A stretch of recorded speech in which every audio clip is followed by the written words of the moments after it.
सम्मानित साथियों, नमो बुद्धाय, जय भीम। एक बार पुनः हम लेकर आ गए हैं डॉक्टर अंबेडकर संदेश। डॉक्टर अंबेडकर संदेश में हम लेकर आते हैं बाबा साहब के विभिन्न तरह के भाषण जो बाबा साहब ने समाज को दिए होते हैं। समाज का मार्गदर्शन करने के लिए बाबा साहब का इतिहास, बाबा साहब को जानना बेहद ज़रूरी है। बाबा साहब के जीवन संघर्ष से अगर हम परिचित नहीं होंगे तो निश्चित मानिए कि आप अंबेडकर मिशन नहीं चला सकते। यहाँ तक कि हम ऐसे व्यक्तियों को, ऐसे लोगों को बाबा साहब का सच्चा अनुयायी नहीं कह सकते हैं जो बाबा साहब को जानते नहीं हैं, जानने का प्रयास नहीं करते हैं। जानने का सशक्त जो माध्यम है वो बाबा साहब से संबंधित साहित्य है, बाबा साहब के जो स्पीचेज हैं, बाबा साहब के द्वारा किए गए कार्यों को हम बाबा साहब के साहित्य के द्वारा ही तो समझ पाएंगे। तो इसलिए बेहद ज़रूरी है कि बाबा साहब के साहित्य से परिचित होने के लिए हम उनके साहित्य को जरूर पढ़ें। और सबसे ऑथेंटिक आज की डेट में अगर बाबा साहब को जानने का जो साहित्य है वो है बाबा साहब डॉक्टर अंबेडकर संपूर्ण वाङ्मय, खंड 1 से लेकर खंड 40 तक। और हमारा ये प्रयास है अब आज का ऑफिशियल यूट्यूब चैनल के माध्यम से डॉक्टर अंबेडकर संदेश के नाम से एक एक करके बाबा साहब के स्पीचेज को आपके समक्ष रखना। आज के डॉक्टर अंबेडकर संदेश में हम बात करने वाले हैं सम्मानित साथियों, बाबा साहब हर तरह के भेदभाव का विरोध करते थे। किसी तरह का भेदभाव न हो इस देश भारत के अंदर, ऐसा बाबा साहब की परिकल्पना थी। आज ऐसा ही क्रांतिकारी स्पीच बाबा साहब देते हैं। बाबा साहब सिर्फ और सिर्फ अस्पृश्यता या अछूतपन या जातिवाद समाप्त करने के तो पक्षधर थे ही, लेकिन सिर्फ इन्हीं चीज़ों को पक्षधर थे।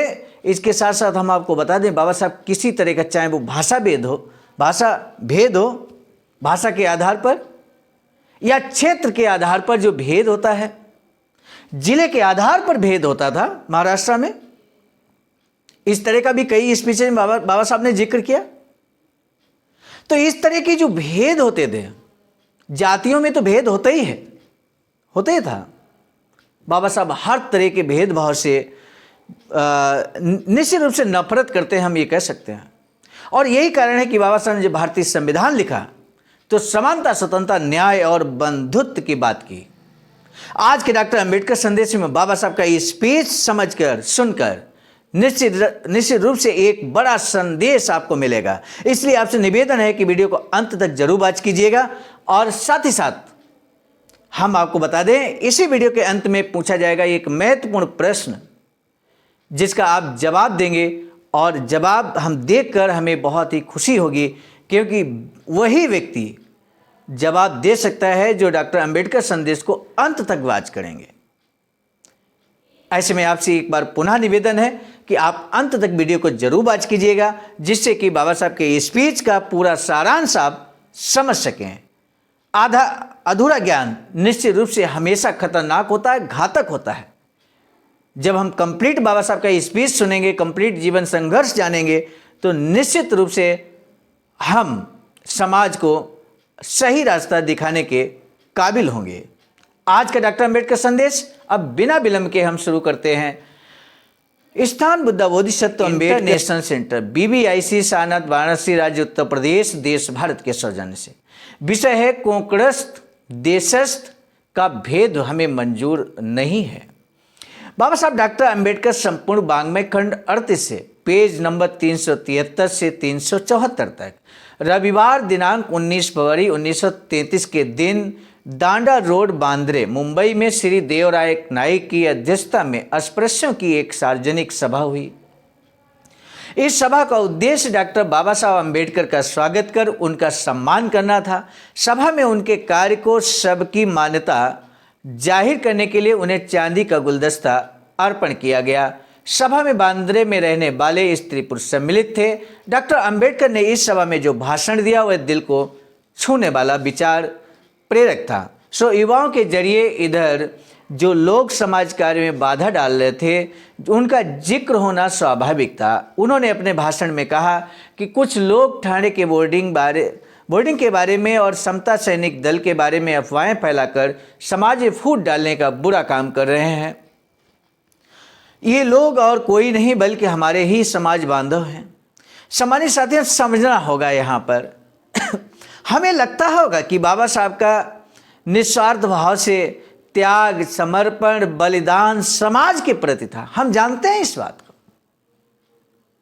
और हम इसी आधार पर ये महसूस करते होंगे कि बाबा साहब के समकालीन, खासकर अपने समाज के लोग तो बाबा साहब का विरोध नहीं करते होंगे। लेकिन ये क्या, बाबा साहब कहते हैं कि लोग कोई और नहीं, हमारे ही समाज बांधव हैं जो विरोध करते हैं। तो हम कैसे परिकल्पना कर लें कि आज जो डॉक्टर अंबेडकर मिशन के पद चिन्हों पर चल रहे हैं लोग, जो नेतृत्व करता है, उनका हमारे ही समाज के लोग विरोध नहीं करेंगे, किसी तरह की कमियां नहीं निकालेंगे, बेफजूल की बातें नहीं करेंगे। इसकी परिकल्पना करना छोड़ दीजिए। आप यदि बाबा साहब के मूवमेंट को निरंतर आगे बढ़ाने का आपने संकल्प लिया है और यदि बाबा साहब के सच्चे अनुयायी हैं, तो आपको निरंतर आगे बढ़ना होगा। मेरे साथियों, सबसे बड़ी बात, हम सभी को बुजुर्ग लोगों पर विश्वास होता है। युवा तो कई बार हम मान सकते हैं कि युवा अल्पज्ञानी होगा, अज्ञानी होगा, हो सकता है उसने बाबा साहब के बारे में ज़्यादा कुछ ना समझा हो, इसलिए वो अल्प ज्ञान की बात कर सकता है। लेकिन बाबा साहब कहते हैं ये बुजुर्ग लोग हैं जिन पर हमें बहुत विश्वास होता है, और इसीलिए हम तुम अब तक उनका सम्मान करते आए हैं। लेकिन आज उन्होंने अपना अनुभव और अपनी अकल गिरवी रखकर छोड़ी है। राजमान्य संभाजी गायकवाड़, राजमान गोविंद राम जी आड्रकर और राजमान शिवराम गोपाल जाधव ने इन विभाजनकारी लोगों का नेतृत्व स्वीकार किया। इनकी बुद्धि बढ़ती उम्र के साथ बढ़ने की जगह घटती जा रही है। यहां नाम भी ओपन कर दिया बाबा साहब ने। अचरज की बात यह भी है कि कुछ युवक उनकी बातों में आकर अपनी शक्ति, समय और वक्तव्य का गलत इस्तेमाल कर रहे हैं। इन युवाओं से मुझे उम्मीद है कि वे अपनी ताकत का इस्तेमाल समाज की एकता स्थापित करने के लिए करेंगे। इन लोगों का आज का काम सिर्फ इतना है कि मेरी गैर हाजिरी का फायदा लेकर सार्वजनिक काम को खत्म करना। उनकी जो आपत्तियां हैं अब तक मुझ तक पहुंची हैं, वे इस प्रकार हैं। आप देखेंगे किस तरह की आपत्तियां बाबा साहब को लेकर और बाबा साहब के किए गए कार्यों को लेकर उस समय बुजुर्ग साथी जो लंबे समय तक समाज में सक्रिय रहते हैं और वो प्रश्न उठाते हैं बाबा साहब पर। आपको जानकर आश्चर्य होगा सम्मानित साथियों। पहला आपत्ति, ठाणे के बोर्डिंग में कोंकणस्थ छात्रों को प्रवेश नहीं मिलता, पहला आरोप।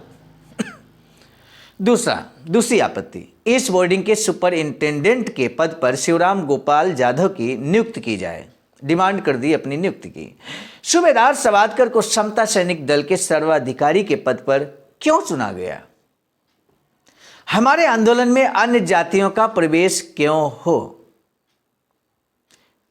वो कहते थे कि महार ही आंदोलन चलाएं, महार के अलावा दूसरी जातियों का प्रवेश क्यों हो, नहीं होना चाहिए, ये कहने का तात्पर्य था।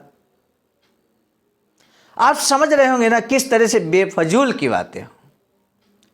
वर्तमान परिवेश में, वर्तमान परिदृश्य में समाज की विभिन्न जातियों की जो महासभाएं बनी हैं, इस बारे में बाबा साहब के विचार यहां कोरिलेट करते हैं। सम्मानित साथियों, बाबा साहब नहीं चाहते थे कि सिर्फ अपनी जात को लेकर आप आगे बढ़ें, बल्कि समाज की उन सभी जातियों को जो शोषित हैं, जो पिछड़ी हैं, संवैधानिक कैटेगरी के अगर हम बात करें, वर्तमान में जो सबसे पिछड़ी जातियां हैं उसको हम अनुसूचित जाति, जनजाति कहते हैं। सम्मानित साथियों,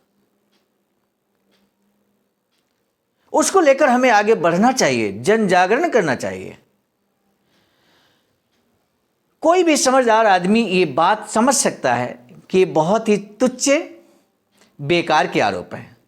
ये स्थिति सचमुच दुर्भाग्यपूर्ण है कि किसी सार्वजनिक सभा में उनका जिक्र करना पड़ रहा है। बाबा साहब नहीं चाहते कि अपनी ऊर्जा को, सकारात्मक ऊर्जा को नकारात्मक व्यक्तियों के नकारात्मक विचारों पर हम लगाएं। लेकिन जरूरत इस बात की है कि उनके नकारात्मकता को समाज के सामने ओपन करना बेहद जरूरी है। मानवर कांशीराम साहब कहते हैं कि जैसे नेता होते हैं वैसे लोग मिल जाते हैं, और जैसे लोग होते हैं वैसे उनको नेता मिल जाते हैं। तो इसलिए जरूरी है कि हम समझदार लोगों को, समाज को जागृत करें, सही गलत का भेद बताएं। कोंकणस्थ लोगों से मेरा कोई बैर नहीं है, मैं खुद कोंकण से हूं, लेकिन मैंने कभी कोंकणस्थ देशस्थ जैसा भेदभाव नहीं किया। हाँ, ये बात सही है कि शिक्षा के प्रसार के दृष्टिकोण से कोंकणस्थ महार पिछड़ गए हैं। उन्हें इस बारे में जितना हो सके ध्यान देना चाहिए। दूसरे आरोप के बारे में इतना ही कह सकता हूं कि हर किसी को अपनी औकात पहचान लेनी चाहिए। जाधव अगर अपनी योग्यता साबित करते तो उन्हें उस पद से हटाने की नौबत नहीं आती। समस्या खड़ी हुई जब जाधव को उनके पद से हटाया गया, इसलिए समस्या खड़ी हुई। बाबा साहब एक और बहुत बड़ी बात कहते हैं कि यहां पर कोंकणस्थ और महार शिक्षा के मामले में पिछड़ गए हैं। यह बात सही है, लेकिन इसके लिए स्वयं को ध्यान देना पड़ेगा। वर्तमान में यदि कोई समाज, हम अनुसूचित जाति जनजाति की बात करते हैं, अनुसूचित जाति के अंतर्गत आने वाली जातियों में और कोई विशेष जाति अगर शिक्षा के मामले में पिछड़ गई है मेरे साथियों, तो उसको ध्यान देना होगा शिक्षा पर। उसको स्पेस देना होगा अपने बच्चों को शिक्षा के लिए, तब तो शिक्षा प्राप्त होगी। जबरदस्ती किसी को शिक्षा नहीं दी जा सकती मेरे साथियों। हम स्वयं जागरूक होंगे तब हम अपने बच्चों को शिक्षा प्राप्त कराएंगे। सबसे अच्छी बात है कि अब शिक्षा का अवसर है, तब भी अगर हम अपने बच्चों को नहीं शिक्षित करते हैं तो बाबा साहब के दृष्टिकोण से ये अच्छा निर्णय आपका नहीं होगा। तो इस तरह से बाबा साहब यहां पर छात्रावास कोई आड़तीय या दलाल द्वारा चलाई जा सकने वाली जगह तो है नहीं। सुपरिंटेंडेंट द्वारा अपने आदर्श बर्ताव से बच्चों के आगे आदर्श उपस्थित करना चाहिए। छात्रों को सजा देना यही एकमात्र काम नहीं होता, लेकिन ये जिम्मेदारियां जब जाधव पूरी नहीं कर पाए तो संस्था के हित को ध्यान में रखते हुए उन्हें हटाए बगैर कोई चारा नहीं बचा। और इस बोर्डिंग को सरकारी मदद भी मिलती है, इसलिए संस्था अगर सही ढंग से नहीं चलाई गई तो सरकार को जवाब भी देना पड़ेगा।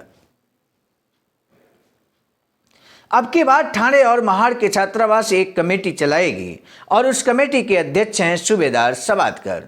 तीसरा आरोप दल के बारे में है। हाँ, दल में यदि एकता नहीं हो तो उसमें अनुशासन नहीं रहेगा।